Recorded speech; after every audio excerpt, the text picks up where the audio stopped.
Good evening, everyone. I don't, the mic is not on. Oh, here we go. All right, good evening, everyone. Thank you for those that's in person and those that's watching us virtually. We are here to discuss the Broadview Westchester Joint Water Agency Reservoir Edition. On top of having conversation about the update and what's going on with our water tower. I do want to say that we do have the experts in the room, Jim Goomis from Hancock Engineering. And I'm sorry, I cannot remember your name. Luke Maxon with Storic Group, who's the architectural designer layout for the reservoir. And then we have Director Ames from our Public Works Department that's here, and the interim superintendent for the Broadview Westchester Water Agency, Wesley Barber, is here. And I want to say I'm happy to see newly elected trustee Armour that's here as well. So the reason why we had this, a couple of weeks ago, one of the residents, Mr. Tucker, had noticed that we had a surveyor out in the community to take some pictures and scope out the land as it relates to that. So he did notify my office to ask what was going on. So at that time, I had expressed to him that we were seeking to put in a reservoir to do some improvements as it relates to our infrastructure. And so the dialogue continued as we went through this process. And so I wanted to be in position to not just assume that we're taking anything away from anybody within the community, but how we enhance our infrastructure as it relates to reservoirs and water protection in our community. So he did share with me an article that was written by the Chicago Policy Review. And so it talks about racial disparities in access to public green space. And so when we talk about green space and taking stuff away, we look at like the whole environmental. So a couple of weeks ago, we released our environmental sustainability plan on what's best practices for the village of Broadview, how we look at our environmental issues as it relates to clean energy, solar, and green space is a part of that conversation. And so what I found was most intriguing of this article, which was written on September 23rd, 2020, I highlighted a couple of things that caught my attention. And one thing that caught my attention was disadvantaged communities. Well, Broadview is not a disadvantaged community. Yes, we do have green space. We have about 6 to 7 parks. Legion Park is one of those that we do shared park space with the Broadview Westchester Water Agency. And so when we talk about disadvantage, which taking away opportunity to safely meet and recreate, this project, as we build a reservoir to enhance our infrastructure, is not taking any green space away at all. The engineers will attest to that conversation. It's going to enhance, it's still going to have access to where you're still able to walk on a path that's going to be created near this reservoir. The other thing that intrigued me about the article when I read it was, it says, parks nearby are up to 6 degrees cooler than those that don't have a park within a half a mile. When this particular location on 10th Avenue, if you go south on 10th Avenue, you can be blocks away from Schroeder Park. So it's not actually a half a mile. This particular park has no green space. It has no trees, so we're not disrupting any green infrastructure as it relates to tearing down trees or taking any trees away to protect us when it's hot outside for shade and those types of things. So when we talk about infrastructure and green and environmental and urban space, we look at the greenery that's in the area that give us access. So when we go down to Schroeder Park, we have all the trees. In the area that this particular park is affiliated, we call it the Hollywood area, and that area is a tree-lined community. So most blocks from 16th going down to 9th Avenue is a tree line where we have plenty of green space when we talk about trees and the environment. So we have plenty of trees that protects our environment as it relates to how we breathe in the air, the trees that we plant, the trees that we have to remove because of safety issues. It also says in this article that at the height of the pandemic, more than 1 million New Yorkers did not have access to park within a 10-minute walk of where they lived. So when we talk about the population of Broadview, we're just under 8,000 residents. And so to compare us to a New York would be not something that I would typically do because decision-wise don't make sense to compare us to a metropolitan city like the city of New York or the city of LA or any big metropolitan city. The average park site is about 6.4 acres in poor neighborhoods compared to 14 acres in wealthy neighborhoods. And when we say wealthy, we're talking about white neighborhoods. We don't fit that criteria because the average park in the village of Broadview is probably an acre. And that's all parks with the playground equipment, the size of it. So it's no comparison that we can really compare apples to apples when I read this article. It also noted that a study on factors affecting access to green space conducted by NSBE 2019 provides some relevant findings. Areas with higher Latinx and African American populations are less likely to have access to green space. Broadview population is 74% African American. We're about 3.9% Hispanic.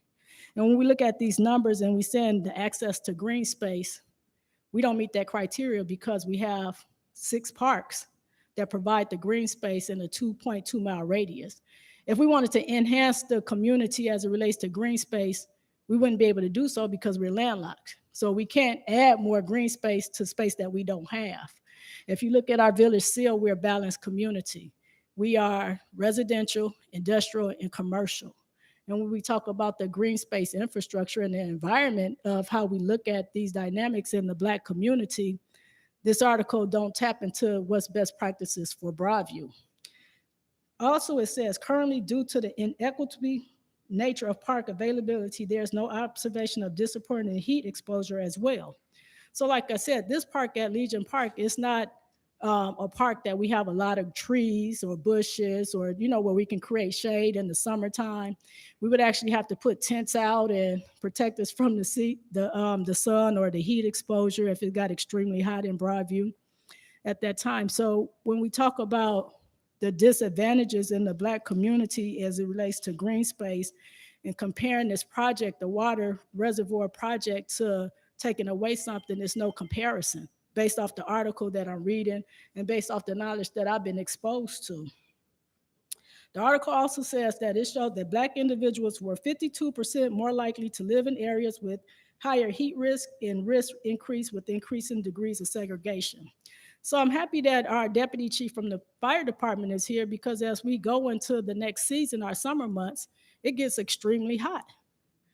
And most heat exposure during this time of the year is because people don't have lack of maybe central air units in their homes. We're talking about our seniors that can't afford things, or they don't have the right cooling mechanism. So we try to provide a cooling station, whether it's here in Village Hall or at our local park district facilities, so that we can provide that relief. And when it's extremely hot, under those conditions, we do ask the public to stay indoors as much as possible so that they're not impacted with the heat. And so when we talk about being landlocked, one part in the article speaks of parks and green spaces are essential public infrastructures for a variety of reasons, ensuring equal and sustained across to them as a major facet of environmental justice in urban settings. As I stated earlier, we put in an environmental sustainability plan for the village of Broadview. And we know that there are some injustices as it relates to the African American community. Environmental don't exempt us from that. And that's why I'm happy and I'm pleased with the work that we're doing with the leadership that's here in the village of Broadview, that we're taking a proactive approach as it relates to how we look at environmental issues, how we look at criminal injustices, how we look at social justices, and how we look at equity in our community. And when we talk about long-term visions, this reservoir is part of a vision of being long-term vision plan in place where we're utilizing our tax dollars to make sure that long after we gone from here, that we can stay, we have best practices in place for those that's going to come after us. So we always want to do the right now and what's comfortable, and I don't want people to feel like we're taking anything away from them.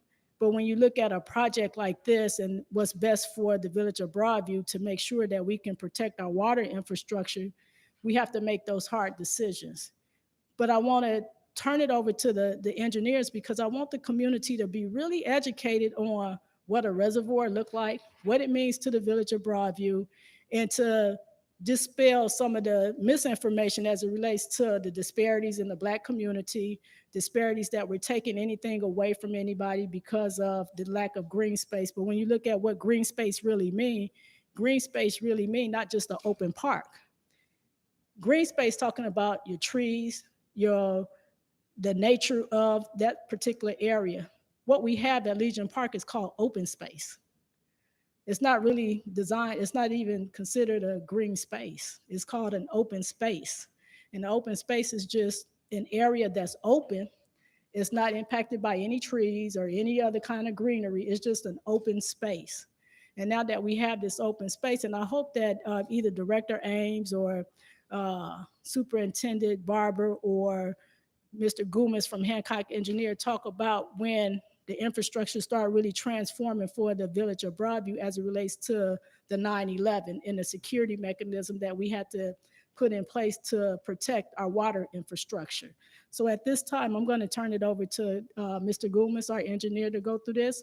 And then he'll turn it over to either Mr. Barber or Director Ames. And then we'll open it up for public comments, those that may have any comments or any questions that you may have after the presentation. I do want to recognize Trustee Senior to the meeting. She is actually the chairwoman of the Water, Health, and Drainage Committee. So thank you.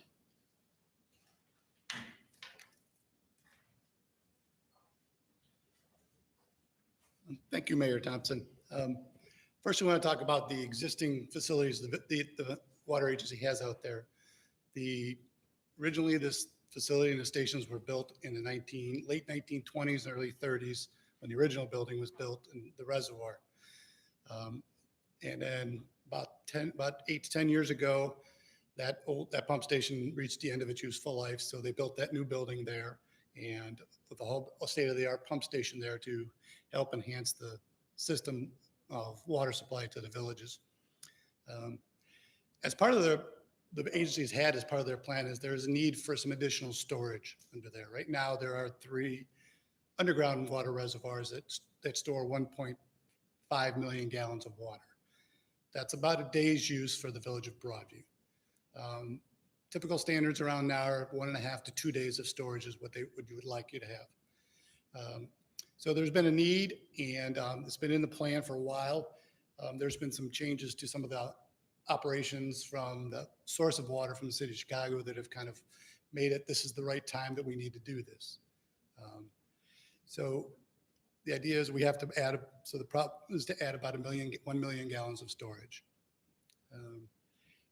The agency has that facility there.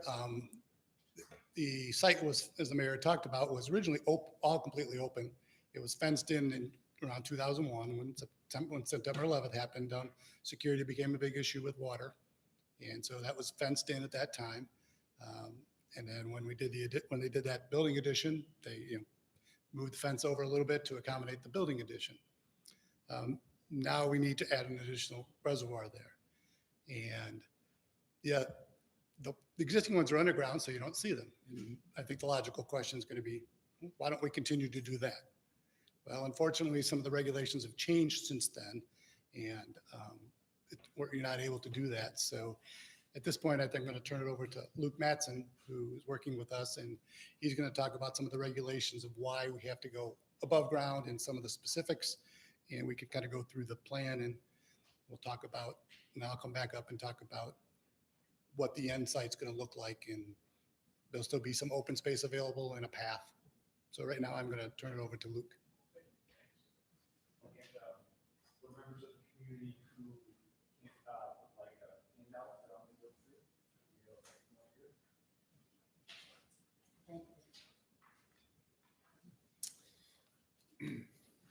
okay.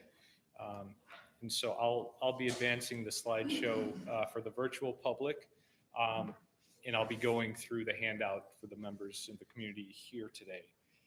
So the cover of the presentation kind of shows an early rendering of the reservoir, and as you can see, it is sitting out of the ground a little bit. The second exhibit, and I apologize on the printout, it's a little difficult to see, But we have a layout of the reservoir. It's roughly 120 foot in diameter is what we're designing it towards right now. That diameter is based on constructability and some of the underground piping that is needed on the site. But we've tried to sort of optimize the footprint that we're putting out there that balances the needs of the water agency and sort of minimizing the additional above ground facility that we need. From 10th Avenue, we're showing an offset from the back of curve about 60 feet. And from 13th Street, that offset's about 45 feet. Some other general improvements that we're showing are extending that fence around this new reservoir for the security reasons that Jim touched on.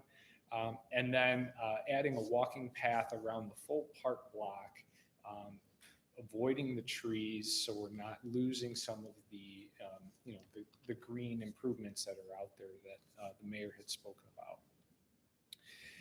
So that's kind of the aerial view layout. To get into why we're above ground, the Illinois Environmental Protection Agency, who regulates and will permit this project, what they require is that, first off, the roof must be at least 2 feet above the existing ground, the final ground level. But what drives this even more is that the reservoir, the inside, basically the water column, we call it, the depth of the reservoir is going to be roughly 10 feet based on this diameter. They require that half of that water column be above the ground. So that means the grading has to be such that half of that water column is above ground. This is for maintenance purposes, and it's just a requirement that we are tied to. There's no variance to it. In addition, this reservoir design is a domed roof design, which is a standard design. So from that water column, you then have a dome on it that adds some distance or some vertical height. So on the street view slide, the 10th Avenue view, the dashed line below is kind of the underground portion of the reservoir. At the edge of the reservoir, you're looking at about 10.5 feet from the ground to the middle of the reservoir. At the edge of the reservoir, you're only at about 2 feet. Because of that 50% water column requirement, there's some grading down to so that we meet that requirement, and that puts you at a maximum height of about 15.3 feet at the center of the dome. The rendering there, just to give you an idea of what it may look like. It's not exact, but it's just a quick visual for you. From the street view from 13th Street, you can kind of see that grading play out a little differently.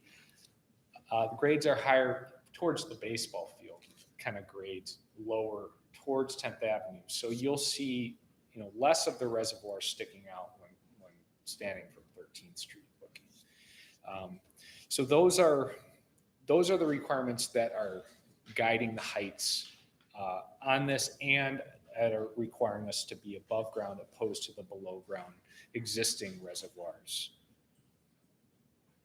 To talk a little bit about some of the preliminary ideas on the fencing and screening. Again, security is important for this facility that provides water to the community. One option would be to extend the wrought iron style fence around the site with some tree spacing.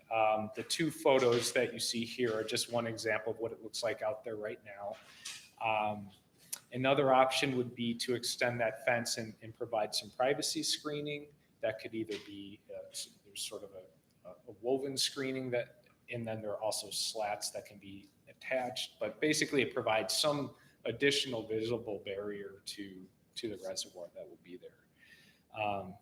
In addition to that, some enhanced landscaping, some screening landscaping, kind of more dense around the fencing is an option.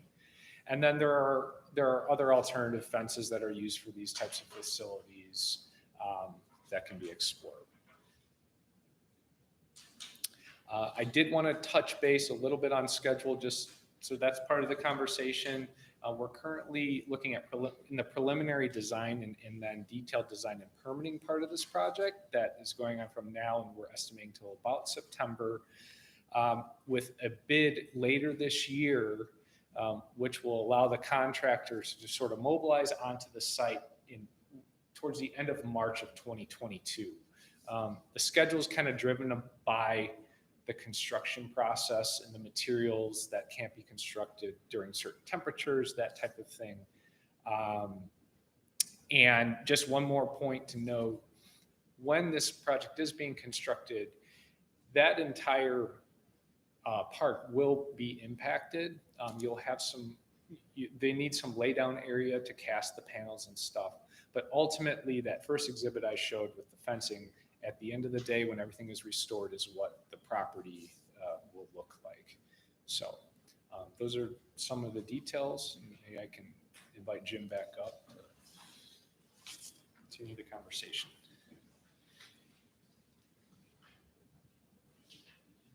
A couple other points I'd like to point on is the location of where we chose to do it. We're continuing to, it needs to be as close as possible to the existing station so that we can reuse as much of the piping and everything as possible.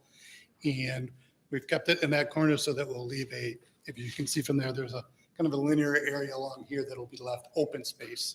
It currently is now.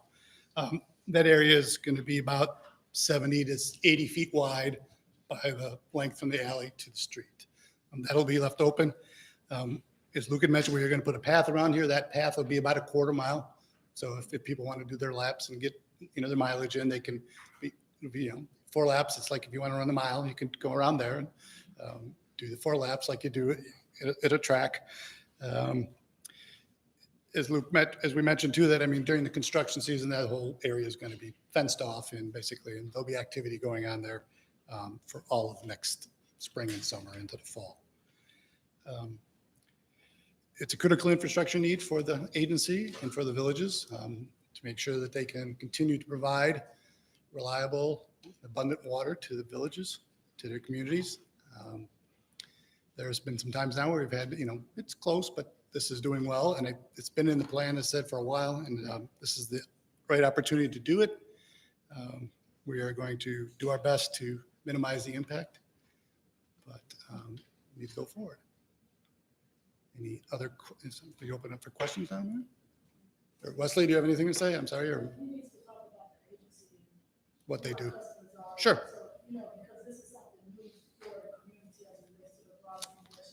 Okay.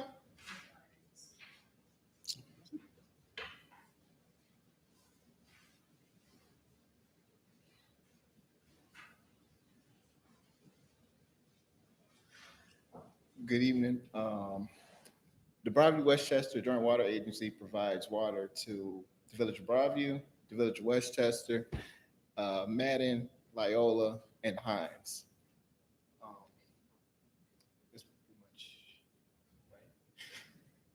Just tell us about the agency, like what is your role within the agency and how that water infrastructure, like why we need an additional reservoir, because Westchester has a reservoir, Broadview doesn't have a backup reservoir. Okay, so the agency needs the reservoir because we're not getting adequate water from the city of Chicago. It's been actually cut in half. So the agency is running its booster station to keep up with the demand. And that's almost every day now. Can you tell us, like, the gallons of usage that we need to give a month or a week? On the average, the Village of Broadview would use about 1.5 a day, 1.5 million gallons a day. Yes. The Village of Westchester between 1.5 and 1.6 million a day. The hospitals would be, I want to say a little 1 million a day. Yeah. That's a lot of water. It's a lot of water being used daily. So is that combined with the hospitals or is that per each hospital? That will be for all of them together. Yeah. Mhm. Have any- I don't have anything. Anybody have any questions for Superintendent Barber? I'd like to ask a question. I don't,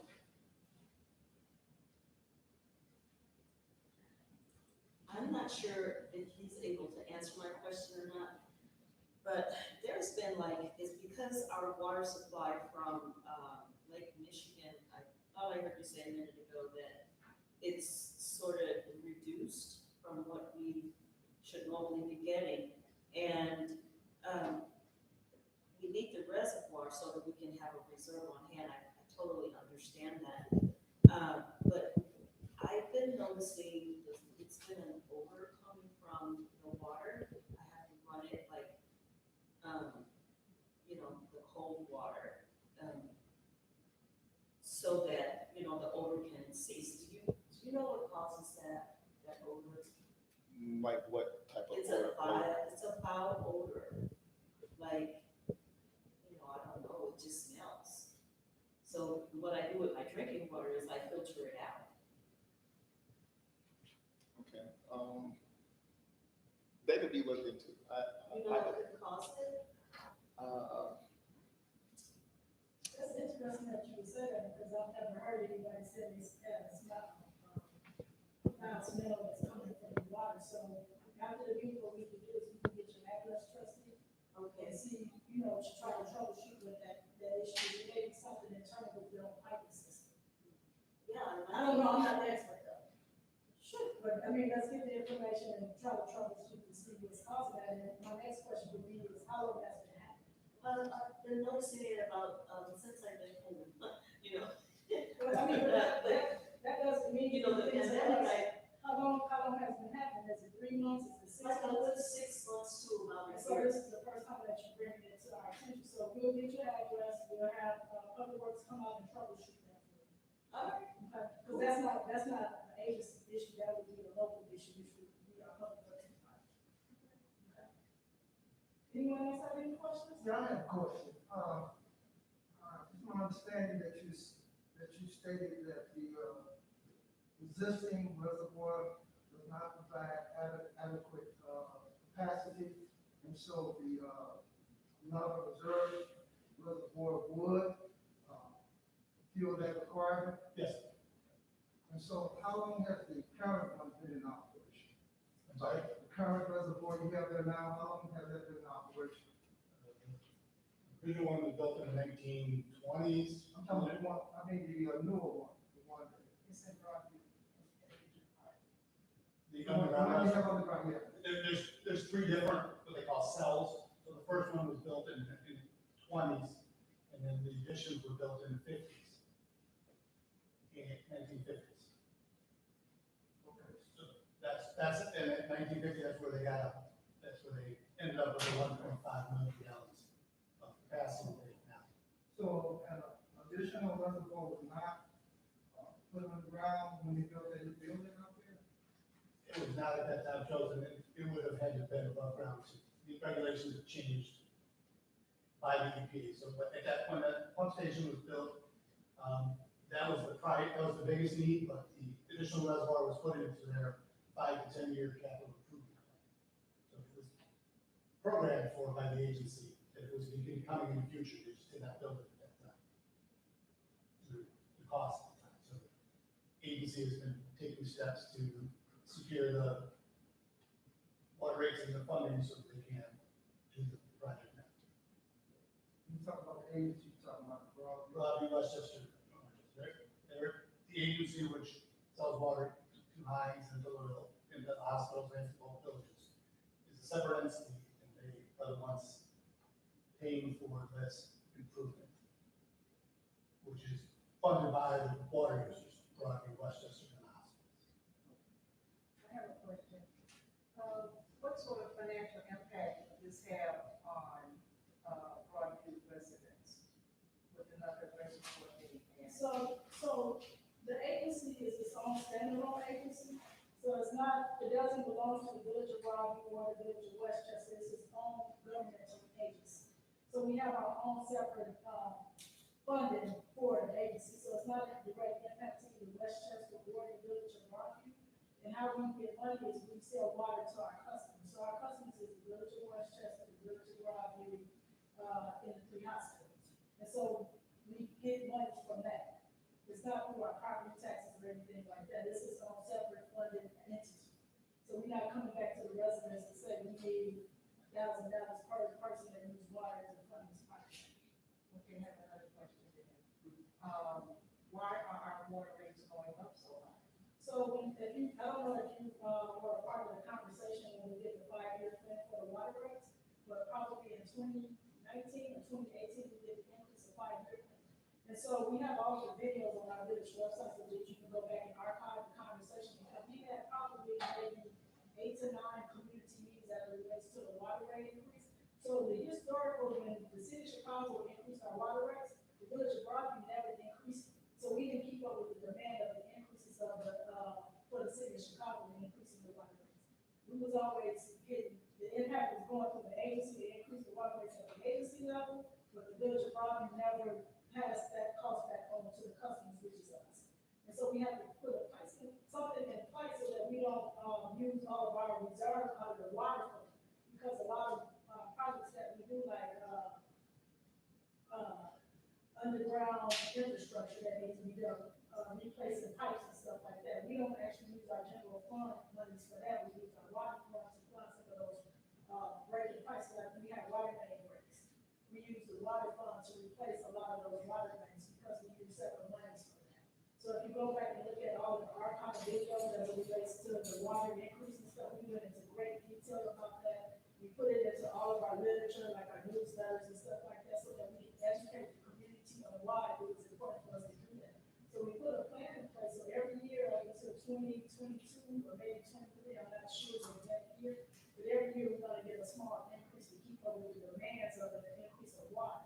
The city of Chicago charges us, somebody has to pay for it, and if we continue to carry that burden on us, we're gonna have a water fund, so when a major emergency happens, we don't have the money to pay for it.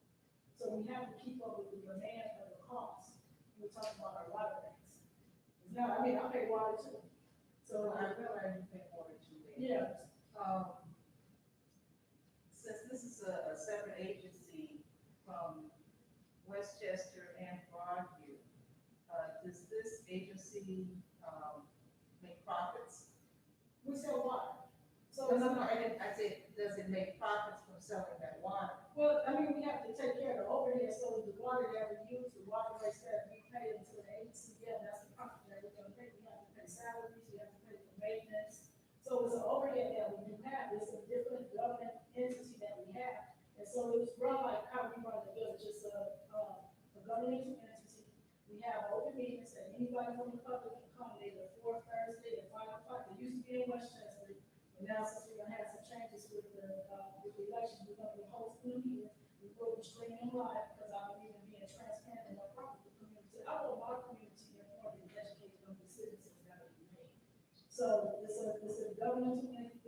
It runs like any other municipality or any governmental agency. It is a park district, the library.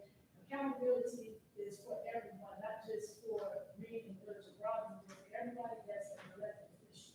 And so the two members that's on the Broadview Westchester Water Agency is myself as the chair and the mayor of Westchester.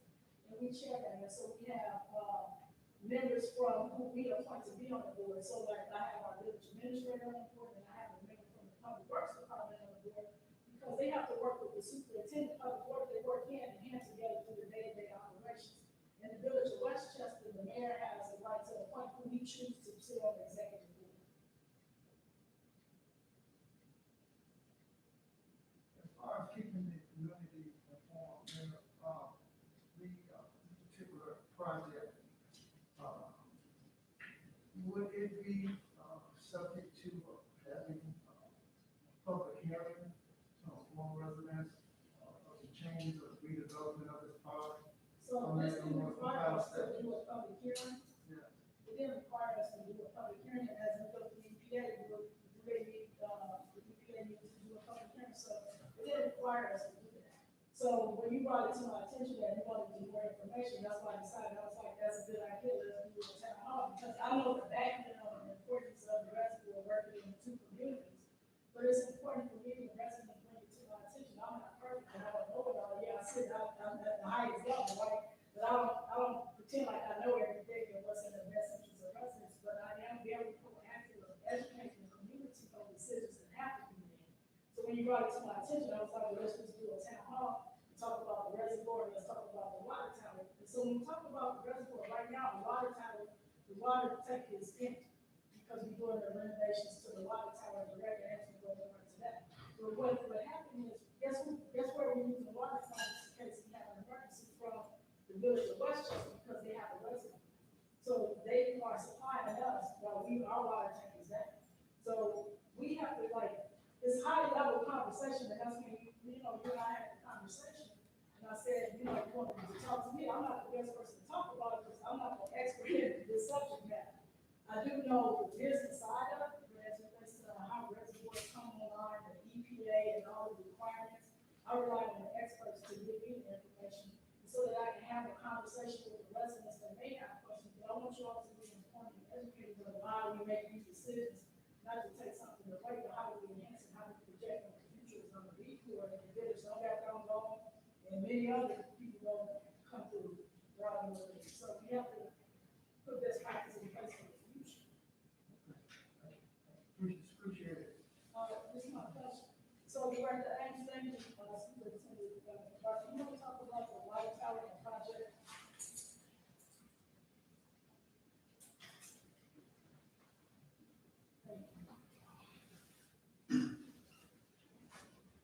Good evening, everyone.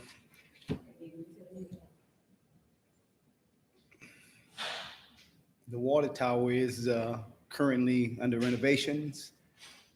We started the renovations late last summer. We did the interior, meaning we took it offline, we drained it, did the interiors, added some structural members to it, such as a ladder and some other things that it was lacking. The water tower reservoir, hydro tower, is 1.5 million gallons is what it holds. So it pretty much holds a day's usage overhead. And right now, we don't have that day's usage in reserves because we're doing the repairs right now. The water agency, Broadview Westchester Water Agency, which Wesley Barber is the superintendent, is directly feeding our distribution system. We do have cross-connection feeds open at Westchester for a couple reasons.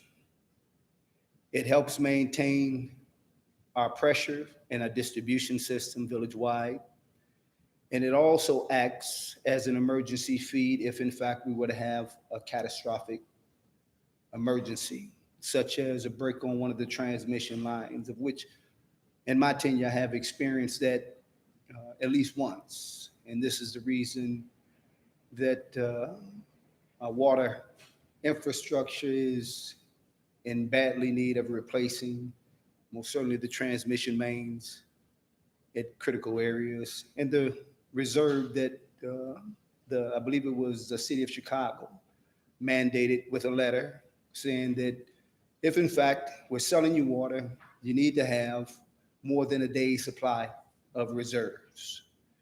So you've heard from the experts, it is true that this is not a wish list construction project, but it is a mandate from the city of Chicago, which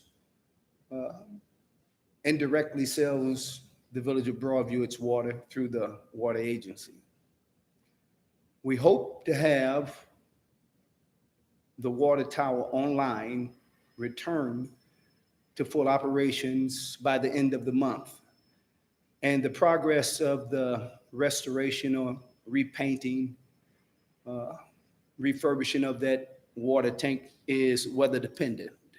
So some days you may notice the curtain up, and other days you'll notice it with no activities. And that's because it is sensitive to high winds, at least the blasting and the recovering of the material that they're blasting off, and also the application for the binding coat that you see up there now. And they will be hopefully finishing up the exterior painting before the month is out. Once again, that's contingent on the weather.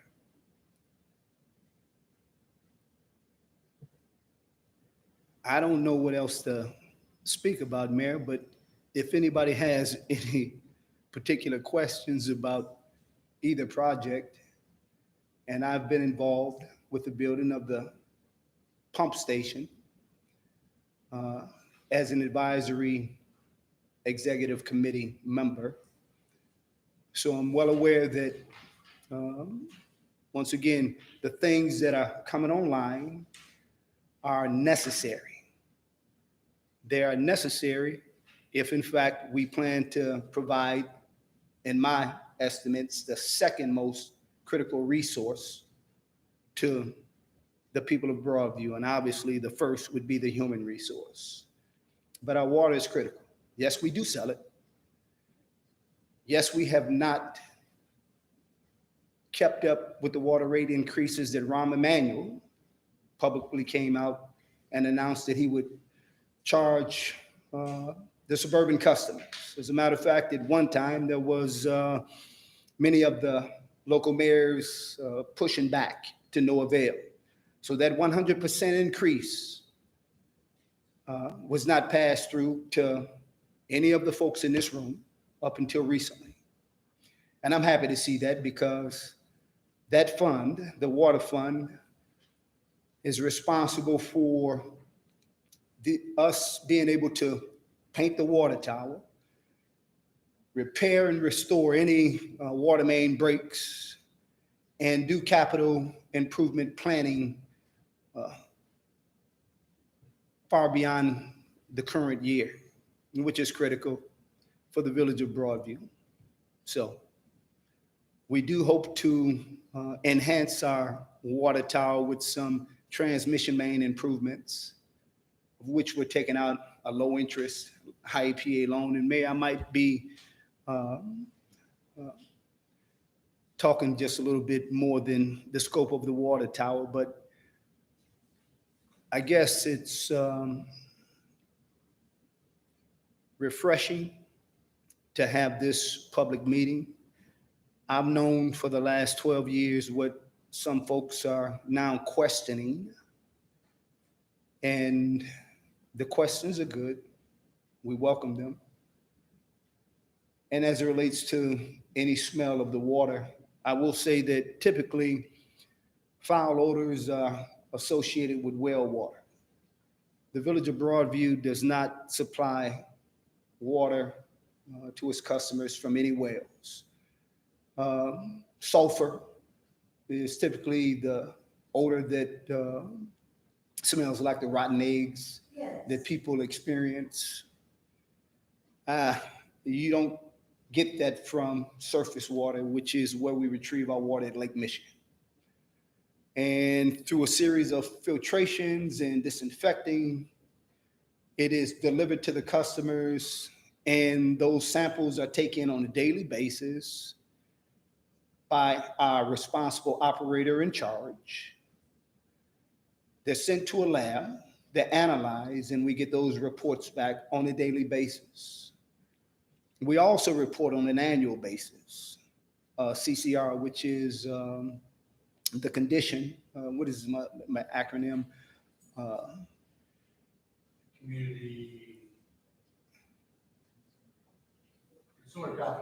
Consumer Confidence Report, CCR. That's on our website every year. We distribute it in hard copy form every year as required by the Illinois Department of Natural Resources.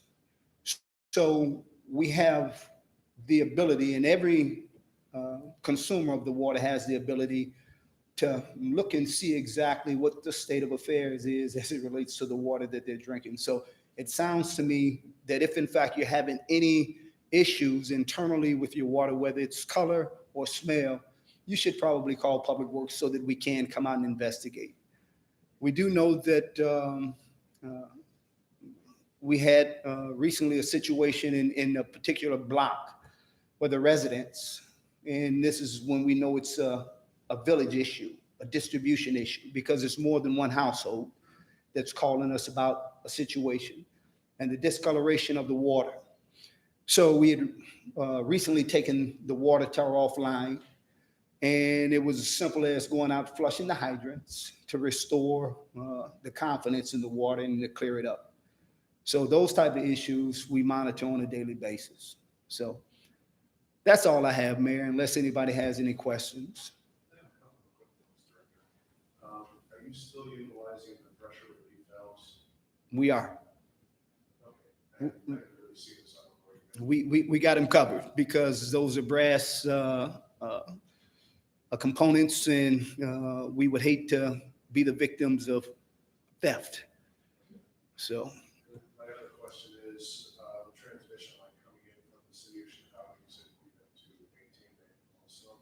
Is it just within the village boundaries, or is it for a certain distance outside the village? Is our responsibility for our distribution system is picked up at 10th Avenue.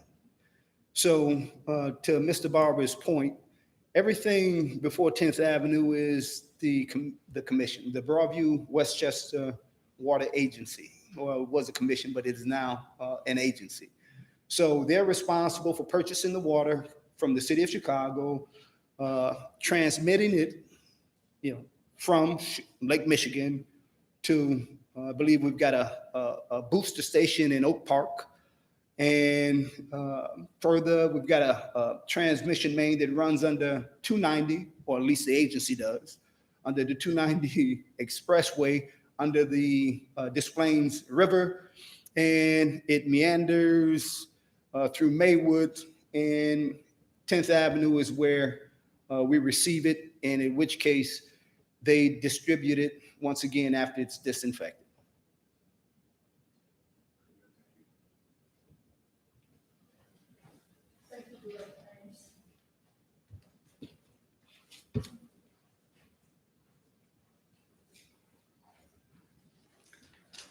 So to wrap up this conversation, like I said, Mr. and Mrs. Tucker. Oh, I'm sorry, go ahead. Mayor, could you, or maybe this gentleman here could give some additional clarification why this project was not subject to a public hearing? I think he was elaborate on that. You want to come to the mic because I want to.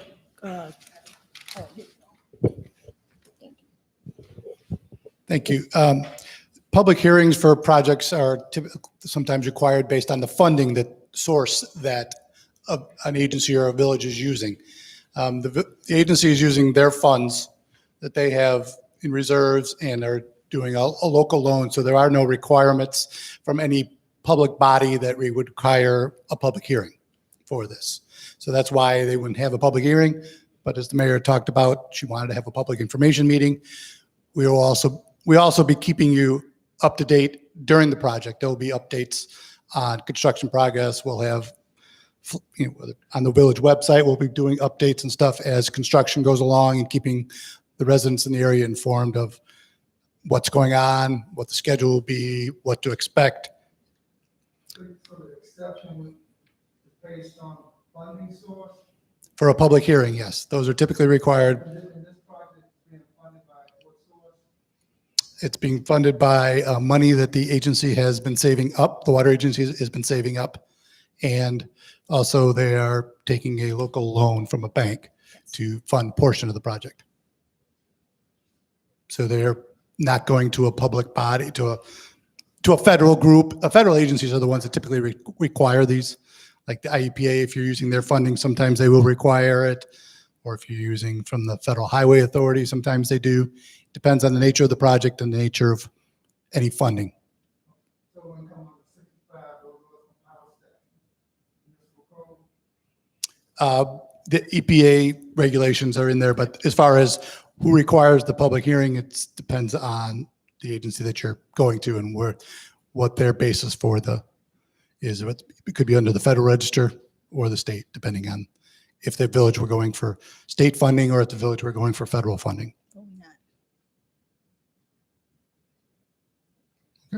Yes, ma'am. One more question. Does this, additional reservoir have any negative or any type of, environmental impact on the Broadview? No. No, so the infrastructure, like the consultant said, the infrastructure is that dome that you see above ground. But a lot of, when we talk about water infrastructure, a lot of that stuff is underground. So those are the things we can't see.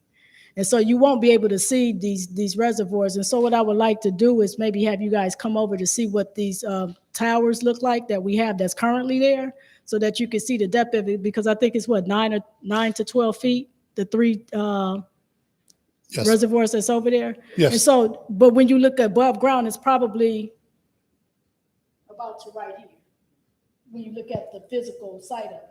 But up underground, it's got all of this water, fresh water that's underground.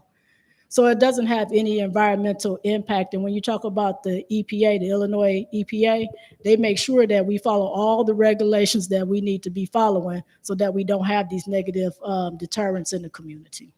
So we follow the program that's in place.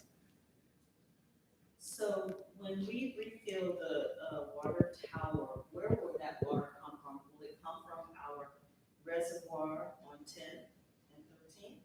Or does it come from Westchester? How are we gonna get that 1.5 million gallon filled again?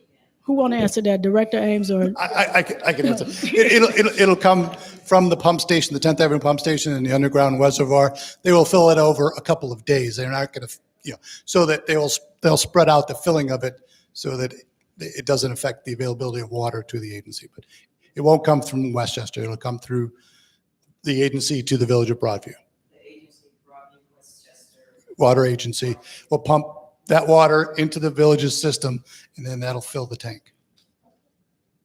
Are the existing cells still going to be in service and then you won't come online? Yes. So it'll be 1.5 million gallons and the new reservoir will be 1 million gallons, maybe 2.5. Correct. And so I got one question from YouTube. How long can water sit in the reservoir?